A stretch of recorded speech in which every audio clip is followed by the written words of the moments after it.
Okay. கவி அரங்கம். இன்றைய தலைப்பு நல்ல செய்தி. செய் அது செய்தியாகும். செய்தி அது தகவலாகும். தகவல் அது வரலாறு ஆகும். வரலாறு அது பாடமாகும். பாடம் அது அறிவாகும். அறிவு அது தெளிவாகும். தெளிவு அது வாழ்வாகும். வாழ்வு அது வளமாகும். வளம் அது பலமாகும். பலம் அது நலமாகும்.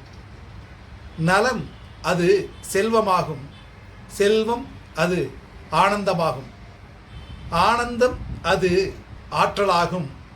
ஆற்றல் அது யாவுமாகும். ஆற்றல் அது யாவுமாகும். நன்றி, வணக்கம். மா ஜீவானந்தம்.